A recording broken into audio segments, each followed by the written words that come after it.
But we're here today to talk about some incredibly serious allegations that mark it's just a monumental betrayal of public trust.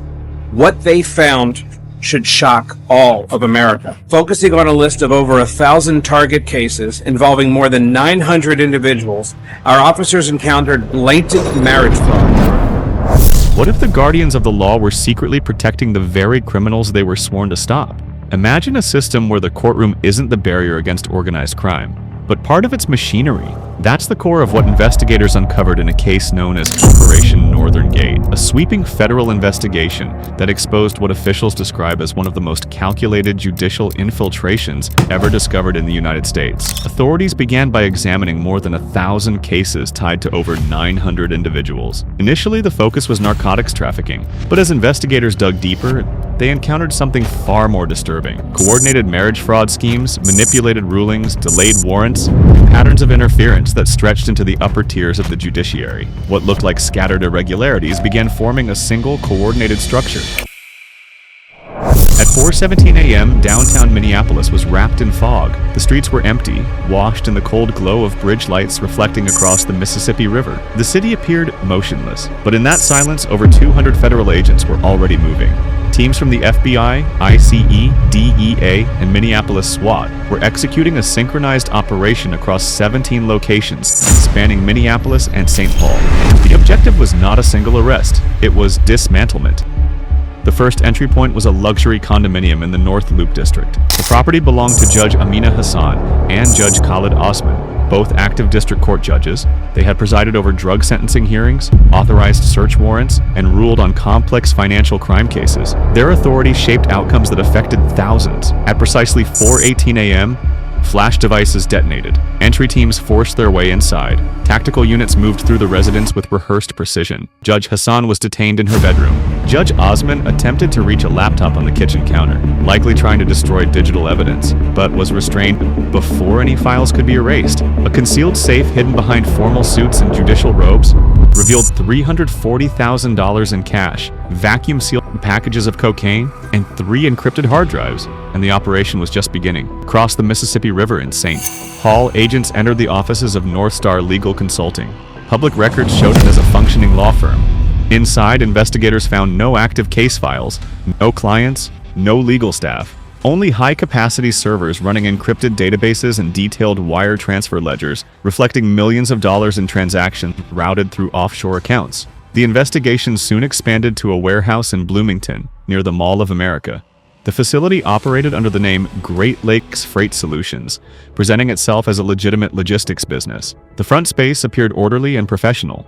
Behind a concealed partition, however, agents discovered a large-scale cocaine processing facility. Industrial presses, precision scales, and approximately 1.8 tons of cocaine, marked with the Sinaloa cartel's crowned serpent insignia, were seized. An agent transmitted a stark update to command. The volume of narcotics recovered was sufficient to saturate Midwest distribution channels for half a year. 30 minutes later, investigators uncovered what would become the central key to the case. In a secured storage unit in Eden Prairie, sealed metal containers held a master ledger labeled Operation Northern Gate. Within its pages, one name was distinctly highlighted: Rashid Al-Malik. By mid-morning, digital forensic teams at the FBI Regional Cyber Lab in Minneapolis were decrypting the seized hard drives. After 4 hours of analysis, the data became accessible. The contents did not resemble a typical trafficking ring. Instead, analysts described a fully mapped infrastructure, a judicial influence network. Flowcharts detailed shell corporations, property acquisitions, offshore banking arrangements, and strategic placements across Minnesota, Wisconsin, Illinois, and Michigan. At the structural center of this network was Rashid Al-Malik. He held no judicial office, yet he occupied a more pivotal role. Investigators characterized him as a judicial intermediary, someone who identified rising legal figures early in their careers, cultivated financial dependency, and positioned them strategically within the system. The Sinaloa cartel has historically operated under the principle of silver or lead, offering bribes or enforcing compliance through violence. In this case, the evidence suggested silver alone was sufficient. Financial records indicated that Judges Hassan and Osman had been supported long before assuming the bench. Their wedding expenses were routed through a shell entity. Their residence was financed via a real estate trust tied to cartel-controlled funds. Tuition payments for private schooling were allegedly covered by a front organization structured as a charity. In return, prosecutors say they provided something more valuable than intimidation: institutional protection. Cases involving cartel affiliates were quietly dismissed. Warrants experienced unexplained delays. Key evidence was ruled inadmissible. Arrests that appeared significant on paper dissolved through procedural decisions. An internal analyst reviewing the case summarized it succinctly: this was not isolated misconduct. It was coordinated judicial cooperation. The following morning, the Unified Federal Command Center activated a broader phase. A digital operations board displayed more than 60 active markers across 3 states. A senior DEA official issued the directive, neutralized the network. More than 1,000 federal agents were mobilized. Helicopters lifted from staging areas. Armored vehicles advanced into multiple jurisdictions. In Milwaukee, a nightclub identified as a distribution node was secured. In Chicago, authorities raided a luxury automotive dealership, alleged to be laundering large-scale proceeds. In Duluth, close to the Canadian border, officers intercepted a refrigerated truck transporting 780 kilograms of cocaine concealed within frozen seafood shipments. Among those detained was a city councilman, identified as Judge Hassan's brother, accused of facilitating zoning approvals for front companies. Finally, in a suburban residence outside St. Paul, agents apprehended Rashid al-Malik. He was found seated calmly at his desk, dressed formally, tea beside him, a Quran nearby, and an open laptop in front of him. He did not attempt to flee or resist. Investigators later revealed the scale of the influence operation. Over a 9-year period, 14 sitting judges, 6 prosecutors, and 11 defense attorneys were allegedly influenced or controlled. Financial audits traced approximately $1.5 billion in laundered funds, moving through Minnesota-based assets alone.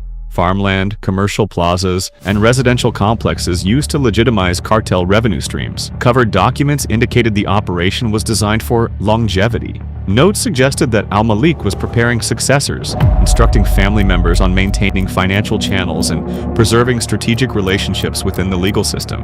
At the concluding press conference, the FBI special agent in charge confirmed the seizure of 3.25 tons of cocaine and $89 million in assets. But the most sobering observation was not numerical. It was structural. Officials emphasized that this case demonstrated how influence, when embedded quietly, can be more damaging than overt violence. While addiction rates climbed and communities struggled, critical safeguards inside the justice system were allegedly compromised by financial incentives.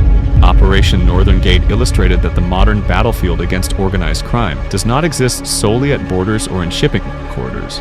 Sometimes it exists inside courtrooms, and sometimes the instrument of power is not force, but discretion.